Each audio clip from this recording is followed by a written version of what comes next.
우리 함께 말씀 봉독하겠습니다. 말씀은 창세기 9장입니다.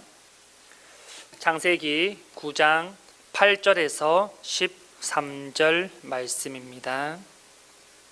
구약 11페이지입니다. 창세기 9장 8절에서 13절입니다. 우리 찾으셨으면 한 절씩 교독하도록 하겠습니다. 하나님이 노아와 그와 함께한 아들들에게 말씀하여 이르시되 너희와 함께한 모든 생물 곧 너희와 함께한 새와 가축과 땅의 모든 생물에게 세우리니 방주에서 나온 모든 것 곧 땅의 모든 짐승에게니라.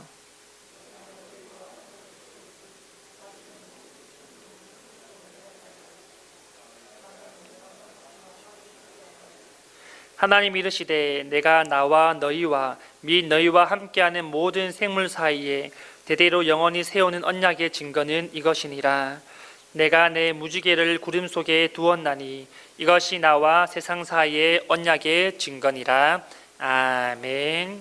여러분 반갑습니다. 우리 서로 이렇게 한번 인사합시다. 은혜 받는 시간 됩시다. 네, 여러분 제 머리가 뽁 같죠? 네, 보통 머리를 뽑거나 외형이 갑자기 바뀌면 어떠한 심정의 변화가 오거나 힘든 일이 있다라고 생각을 하시는데, 저는 그런 게 없고요. 저희 아내가 제 머리 뽑는 걸 좀 좋아합니다. 저는 안 좋아하는데 아내가 제 머리 뽑는 걸 좋아해서 이렇게 숱이 없다고 항상 볶아 다녀라고 그렇게 해서 이번에 머리를 뽑게 되었습니다. 제가 미용실에 가니까 이 미용실 아주머니가 입담이 상당히 좋은데 저한테 보자마자 이렇게 말한 겁니다. 잘생겼습니다 라고 말합니다. 어떤 것이 잘생겼다 했을까요? 어떤 것이 잘생겨 보입니까? 머리를 뽑기 전이었습니다. 딱 이것을 보더니 잘생겼네요 라고 말하십니다. 어떤 것일까요? 바로 귀입니다. 귀가 제가 좀 크죠. 그래서 아주머니께서 임금님 귀는 당나귀 귀라고, 귀가 정말 잘생겼다고, 복이 많을 것 같다라고 어찌나 귀를 칭찬하시는지 그렇게 아줌마 입담에 제가 이렇게 또 머리를 뽑게 되었습니다. 하나님께서 이번 한 주간 주신 은혜를 우리가 기억하며 오늘 말씀도 우리가 함께 살펴볼 수 있기를 간절히 원합니다. 오늘 말씀은 우리가 너무나도 잘 아는 본문의 말씀들이죠. 우리는 이 노아의 대홍수의 심판을 너무나도 잘 알고 너무나도 익숙하게 들어서 알지 않습니까?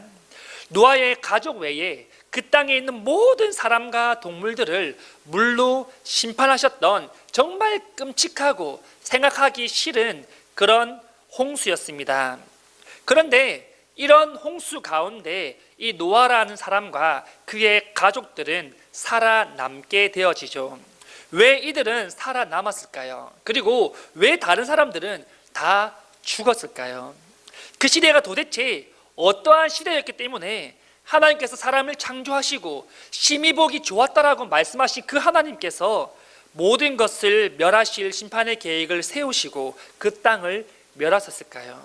그리고 그로 인하여 하나님은 무엇을 하고자 하신 걸까요? 먼저 이 시대의 상황에 대해 우리가 알 필요가 있습니다. 창세기 6장 5절에서 6절 말씀입니다. 여호와께서 사람의 죄악이 세상에 가득함과 그의 마음을 생각하는 모든 계획이 항상 악할 뿐임을 보시고 땅 위에 사람 지으셨음을 한탄하사 마음에 근심하시고. 여러분, 이 노아의 대홍수의 사건이 왜 일어났는지 우리는 이 본문만 읽어도 너무나도 잘 이해할 수 있으리라 생각이 되어집니다. 이 시대의 상황들이 어떠했다라고 기록을 합니까? 이 시대의 사람들은 하나님 만드신 가장 아름다운 피조물이었지만 하나님 창조하신 그 섭리와 그 계획대로 살아가지 않았습니다. 오히려 온갖 방탕함과 우상숭배, 간음, 도둑질, 폭력, 살인 등 지을 수 있는 모든 죄들을 지으며 살아갔던 그런 악하고 추한 시대였다는 것을 보여줍니다. 조금 전에 읽은 본문 6장 5절에 보시면 이렇게 말합니다. 여호와께서 사람의 죄악이 세상에 가득함과 그의 마음을 생각하는 모든 계획이 항상 악할 뿐임을 보시고. 하나님께서 세상을 창조하시고 마지막에 사람을 만드시고 보시기에 너무 좋았고 기분이 좋으셨습니다. 그런데 점점 이 사람들이 하나님의 뜻이 아니라 자기의 뜻대로 살아나가기를 시작하게 됩니다. 그 죄악이 온 세상에 가득하였고 심지어 그들의 마음으로 생각하는 모든 것들이 나쁜 생각, 음흉한 생각, 좋지 않은 생각들로 가득 차 있다라고 그렇게 말합니다. 또한 이들이 세우는 모든 계획 또한 항상 악하다라고 그렇게 성경에서는 강조해서 말씀하고 있다라는 것이죠. 그러니 더 이상 여기에서는 선을 찾아볼 수가 없고 정의와 공의라는 것을 찾아볼 수가 없는 시대가 되었다라는 것입니다. 일요일에 하나님께서는 사람을 지으셨음을 한탄하셨다고 하는데요, 우리가 보통 한탄하다라고 말을 할 때는 후회하다라는 뜻으로 많이 사용합니다. 하지만 여기서 말씀하는 것은 인간이 하나님 만드신 그 아름다운 피조물이 죄로 인하여서 멸망받을 수밖에 없는 존재가 되었음에 대한 그런 안타까운 마음을 표현하는 단어가 바로 한탄하다라는 그런 단어입니다. 이렇게 대홍수의 심판이 시작이 되었던 것이죠. 이는 하나님의 나라를 다시 세우기 위한 정화 작업이었습니다. 어떻게 보면 너무나 잔인하지 않습니까, 여러분? 수많은 사람들이 산채로 물속에 떠다니며 잠기며 그렇게 죽어갑니다. 정말 끔찍한 재앙이라고 우리가 볼 수 있지 않습니까? 하지만 이는 어디서나 하나님께서는 정의와 공의를 통하여서 심판하셨던 사건임을 우리는 잘 알 수 있습니다. 하나님이 이미 이들에게 120년이라는 긴 시간 동안 회복하고 돌아올 수 있는 기회를 허락하여 주셨습니다. 그럼에도 불구하고 그들은 하나님에게 돌아오기를 포기했습니다. 그렇기 때문에 하나님 또한 이들을 포기하셨던 것이죠. 하지만 이는 완전한 심판이 아니라는 것입니다. 무슨 말이냐면 즉결 심판이 아니라는 것이죠. 이 시대에 살던 모든 사람들을 다 심판하고 다시 모든 것을 다 새로 만든 것이 아니라 그 시대 가운데 누구를 살려두십니까? 바로 노아와 그의 가족들을 살려두지 않으십니까? 하나님 앞에 신실하게 살았던 이 노아와 그의 가족들 통하여서 방주를 만들게 하고 그 방주의 가족들과 정결한 짐승들을 들어가게 하십니다. 그리고 무려 40주야 엄청 긴 시간 동안 비가 땅에 쏟아붓기 시작하는 것이죠. 이 정도 비가 내리면 이 땅에 있는 가장 높은 산이라 할지라도 덮이고 남을 정도의 양의 비입니다. 그리고 노아와 그의 가족들은 비가 그치고 드디어 땅에 발을 딛게 되어집니다. 이때 노아가 가장 먼저 했던 행동이 있는데요, 바로 20절 말씀입니다. 노아가 여호와께 제단을 쌓고 모든 정결한 짐승과 모든 정결한 새 중에서 제물을 취하여 번제로 제단에 드렸더니, 하나님께서 이 노아를 의인이라고 칭하시고 의로운 자라고 칭하신 이유를 우리는 이를 통해 알 수 있지 않겠습니까? 노아는 가장 먼저 방주에서 나와서 하나님 앞에 제단을 올려드렸습니다. 예배를 드린 것이죠.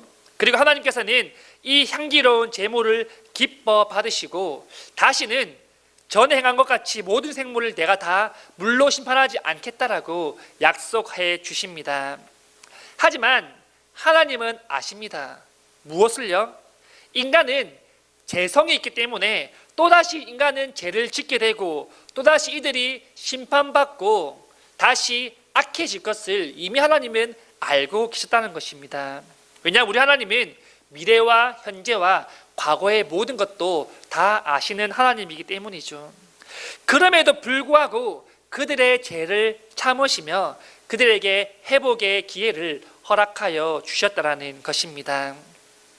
여러분, 우리는 죄를 지으면 회개의 자리에 나아가지 않으십니까? 하지만 하나님은 우리가 또다시 죄를 짓고 살아갈 것을 너무나도 잘 알고 계신다는 겁니다. 그럼에도 불구하고 날마다 우리에게 회개의 기회를 허락하여 주시고 은혜의 손길을 내어 주신다라는 사실입니다. 하나님은 노아에게 다시는 내가 물로 심판하지 않겠다라고 말씀하시면서 언약하시면서 무지개를 증표로 주시는데요. 16절 말씀입니다. 무지개가 구름 사이에 있으리니 내가 보고 나 하나님과 모든 육체를 가진 땅의 모든 생물 사이에 영원한 언약을 기억하리라. 하나님께서는 다시는 내가 물로 심판하지 않겠다라고 말씀하시면서 그 증표로 무지개를 주셨습니다. 그리고 그 무지개를 보시고 인간의 온갖 악한 그 죄들을 참으시고 세상을 보존하고 계신다라는 것이죠. 여기서 무지개의 언약은 너무나 중요한데요. 이 무지개의 언약의 대상이 누굽니까? 노아와 그의 가족들에게만 있겠습니까? 16절입니다. 모든 육체를 가진 땅의 모든 생물에게 있다라고 말씀하고 계십니다. 다시 말해서 노아의 모든 후손과 생물, 그리고 지금 우리에게까지 유효한 언약의 약속이라는 사실입니다. 그리고 그 언약의 내용이 무엇이었습니까? 다시는 모든 생물을 물로 심판하지 않겠다, 홍수로 심판하지 않겠다라는 약속입니다. 이후 하나님은 성경에 보면 하나님 떠나가는 많은 사람들에게 심판을 내리시지만 결코 홍수로 심판을 내렸던 사건은 일어나지 않습니다. 하나님은 그 약속을 신실하게 지켜내고 계시다는 것이죠.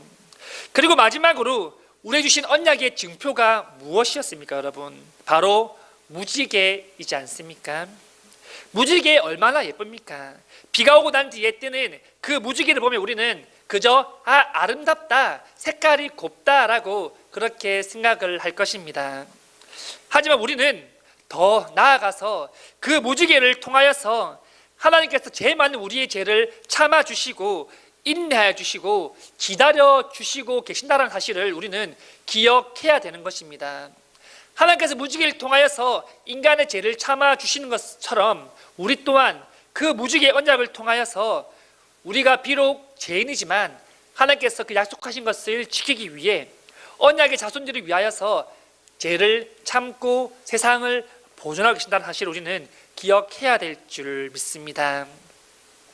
말씀을 정리하겠습니다. 여러분, 이 노아, 이 한 사람의 영향으로 인하여서 즉결 심판받아야 할 그 땅이 은혜를 입고 다시 회복의 기회를 얻게 되었습니다. 이처럼 여러분, 한 사람의 크리스천의 영향은 큽니다. 우리는 가정이나 직장이나 사회에서 이렇게 선한 영향을 미칠 수 있는 그런 사람들이 되어야 될 줄 믿습니다. 이런 찬양의 고백이 있지 않습니까? 하나님이 찾으시는 한 사람, 내가 되고 싶어요. 여러분, 우리가 살아가야 할 방향성은 바로 하나님 찾으시는 그 한 사람이 되는 것인 줄 믿습니다.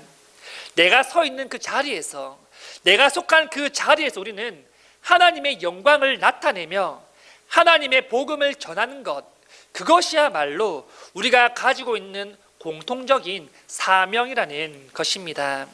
여러분, 이 나라도 노아의 시대만큼 얼마나 악하고 추합니까? 뉴스에 보면 온갖 사건 사고들이 방송되지 않습니까? 이제는 10대들의 범죄들은 너무나 익숙할 정도로 많이 다루어지고 있는 것을 보고 있습니다. 우리의 생각으로는, 우리의 머리로는 상상도 할 수 없는 사건 사고들이 매일매일 터져 나오고 있지 않습니까? 이 세상에서 우리는 어떻게 살아나가야 되겠습니까? 어떻게 살아가야 되겠습니까, 여러분? 그것은 하나님이 찾으시는 그 한 사람이 되기 위해 노력하고 발버둥 치는 것입니다. 하나님은 하나님 찾으시는 그 한 사람으로 말미암아 심판을 보류하시고 이 세상을 보존하고 계시기 때문입니다. 여기 너무 성도님들이 이 노아처럼 하나님 찾으시는 그 한 사람, 선한 영향을 미칠 수 있는 그 한 사람이 될 수 있기를 간절히 소망합니다. 또한 이러한 거룩한 영향을 통하여서 많은 사람들에게 우리가 정말 본이 되는 삶을 살아가며 하나님 나라를 소개하며 하나님 세우신 그 나라의 대리 통치자로서 이 나라를 잘 지켜낼 수 있는 성도님 될 수 있기를 간절히 소망합니다.